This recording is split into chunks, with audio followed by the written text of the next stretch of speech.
Robot dog part 1। कोंडपली नाम के गांव में चलपति नाम का एक आदमी अपने पालतू कुत्ते के साथ अपने गेस्ट हाउस में रहता था। एक हफ्ते बाद अचानक से उस कुत्ते की मौत हो जाती है। उस कुत्ते की याद में चलपति राव बहुत उदास हो जाता है और एक रोबो कुत्ता जो हूबहू उस कुत्ते के जैसा दिखता था उसे घर में लेकर आता है। उस रोबो कुत्ते को वो प्यार से बंटी कहकर बुलाता था। हाथ में कॉफी लेकर रोबो कुत्ता चलपति राव के कमरे में आता है। चलपति राव सो रहा था। वो चलपति राव की ओढ़ी हुई चादर को खींचकर उसे नींद से जगाता है। चलपति राव नींद से जागकर उससे प्यार से बात करने लगता है। Good morning Bunty. Good morning sir, ये लीजिए आपकी बेड कॉफी। टिफिन में क्या बनाया है? पहले मॉर्निंग वॉक पर चलते हैं, चलिए। चलपति राव रोबोट डॉग को लेकर मॉर्निंग वॉक पर जाता है। रोबोट डॉग एक बेंच पर बैठकर चलपति राव के वॉकिंग को गिन रहा था कि तभी वहां एक कुतिया आकर रोबो कुत्ते को देखने लगती है। ये क्या, ये बिना पलक झपकाए ऐसे मुझे क्यों देख रही है? कहीं इसकी नजर मेरे ब्रेड पर तो नहीं है? ये सोचकर रोबोट डॉग घूमकर पीछे की तरफ बैठ जाता है। तुरंत वो कुतिया भी रोबोट डॉग की तरफ घूम जाती है। बिना पलक झपकाए वो रोबोट डॉग को देखती रहती है। लगता है इसे मेरा ब्रेड चाहिए। ये सोचकर वो थोड़ा ब्रेड उसे देने लगता है कि कुतिया मुझे ब्रेड नहीं चाहिए, ये कहकर सिर हिलाती है।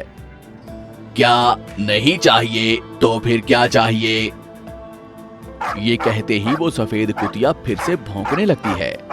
रोबोट डॉग परेशान हो जाता है। वो कुतिया ऐसे क्यों भौंक रही है और वो डर जाता है। अरे ओ चिल्ला मत, अगर कोई देख लेगा तो समझेगा कि मैं तुझे छेड़ रहा हूँ। मुझे कुछ नहीं मालूम, मैंने कुछ नहीं किया। ये कहकर वो रोटी के टुकड़े को वहीं छोड़कर आगे बढ़ने लगता है। वो सफेद कुतिया भी उसके पीछे आती है। ये देख रोबोट डॉग मन ही मन सोचता है, ये आज सुबह सुबह मेरे गले क्यों पड़ी हुई है? अब क्या करूं? ये सोचकर रोबोट डॉग एकदम से वहां से भागने लगता है। रोबोट डॉग के पीछे ही वो कुतिया भी भागने लगती है। थोड़ी दूर भागने के बाद वो रोबोट डॉग वहीं रुकता है और उस कुतिया को देखता है। मैं तुम्हारी जात का कुत्ता नहीं हूँ, मैं रोबो कुत्ता हूँ, मुझे छोड़ दो। मैं तुम्हें नहीं छोड़ूंगी, ये कहकर वो कुतिया अपना सिर हिलाती है। ये बात रोबोट डॉग जानकर गहरी सोच में पड़ जाता है कि कैसे इससे पीछा छुड़वाया जाए। इधर वो सफेद कुतिया भौंकने लगती है। मैं तुम्हें प्रणाम करता हूँ, कृपा करके भौंकना बंद करो। ये कहकर रोबोट डॉग उस कुतिया को प्रणाम करता है। ये देखकर सफेद कुतिया मुस्कुराते हुए उसे आंख मारती है। रोबोट डॉग आश्चर्यचकित होता है। सफेद कुतिया भौंकने लगती है। इधर चलपति राव अपनी वॉकिंग खत्म करके एक जगह खड़ा होकर जोर जोर से हंसने लगता है। रोबोट डॉग बिना कुछ कहे भागते हुए चलपति राव के पास जाता है। पीछे से वो सफेद कुतिया भी भागने लगती है। सर मुझे बचाइए, इस कुतिया से मुझे बचाइए। क्या हुआ बंटी? चलपति राव सफेद कुतिया को देखता है कि वो भौंक रही है। सर ये बहुत देर से मेरे पीछे पड़ी हुई है, मेरी मदद कीजिए। चलपति राव को उस कुतिया को देखकर अपने मरे हुए कुत्ते की याद आती है और वो उस कुतिया को देखकर समझ जाता है कि वो क्यों भौंक रही है और वो मुस्कुराते हुए रोबोट डॉग को देखता है। मैं आपको बचाने के लिए कह रहा हूँ और आप हो कि मुस्कुरा रहे हो। रोबोट डॉग आश्चर्यचकित होता है। वो सफेद कुतिया फिर से भौंकने लगती है। सर ये मुझे देखकर फिर से भौंक रही है, आप इससे कहिए कि मैं रोबो हूँ। क्या तुम्हें पता है ये तुम्हें देखकर क्यों भौंक रही है? अगर मुझे मालूम होता तो मैं आपकी मदद क्यों लेता, बताइए। बातें तो अच्छी कर रहे हो, तुम इस कुतिया को बहुत अच्छे लग रहे हो। वो तुम्हें पसंद करती है, वो तुम्हें आई लव यू बोल रही है। बस चलपति राव के कहते ही रोबोट डॉग चक्कर खाकर गिर जाता है।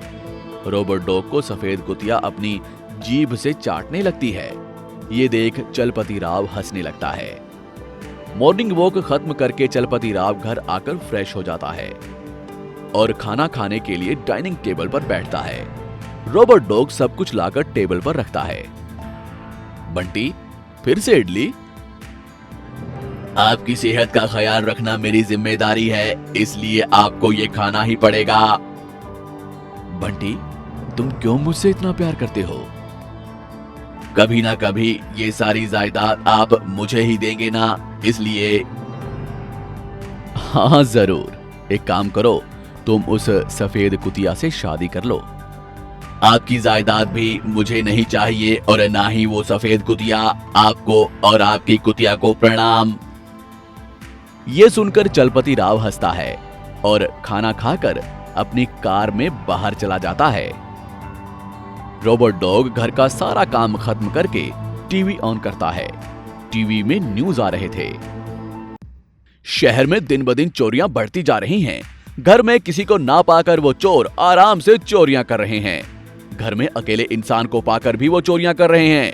इसलिए शहर के सारे लोगों को ये सूचना दी जा रही है कि सतर्क रहें हमेशा। टीवी में न्यूज देखकर रोबोट डॉग चैनल बदल देता है। इतने में लैंडलाइन पर फोन बजता है। रोबोट डॉग जाकर रिसीवर उठाकर बात करने लगता है। हेलो, कौन है? कौन चाहिए? फोन करने वाली सफेद कुतिया थी। सफेद कुतिया रिसीवर कान के पास रखकर भौंकने लगती है। ये सुनकर रोबोट डॉग घबराकर रिसीवर रख देता है। बाप रे, इसको मेरे घर का नंबर भी पता चल गया है। मुझे तो ये लव का चक्कर कुछ समझ में नहीं आ रहा है। ये सोचकर वो भागते हुए अपने कमरे में जाकर बिस्तर पर पड़कर चादर ओढ़ लेता है। उस दिन रात के लगभग 2 बज रहे थे। चलपति राव और रोबोट डॉग दोनों गहरी नींद में थे। तभी उस घर में 2 चोर घुस आते हैं। वो रसोई में जाते हैं। खाने के लिए कुछ है क्या, यही सोचकर वो सारे बर्तनों में ढूंढने लगते हैं। एक पतीले में दूध था। दूध को एक चोर गटागट पी जाता है और एक और बर्तन में रोटी थी। चोर सब्जी ढूंढ रहा था कि तभी एक बर्तन नीचे धड़ाम से गिरता है। उसकी आवाज से रोबोट डॉग नींद से जाग जाता है। बिल्ली समझकर वो फिर से सो जाता है। बर्तन की आवाज से कहीं कोई जाग ना जाए, ये सोचकर वो दोनों चोर दीवार से चिपक जाते हैं। थोड़ी देर के बाद किसी को भी ना पाकर रसोई में से निकलकर बाहर हॉल में आते हैं। तब चोर के पास जो सेलफोन था वो जोर जोर से बजने लगता है। तब चोर उसका साउंड कम करने के लिए धीरे धीरे बात करने लगता है। ये सुनकर रोबोट डॉग धीरे से दरवाजा खोलकर बाहर देखता है। एक चोर खड़ा होकर फोन पर बातें कर रहा था, तो दूसरा चोर टीवी के पास खड़े होकर इधर उधर देख रहा था।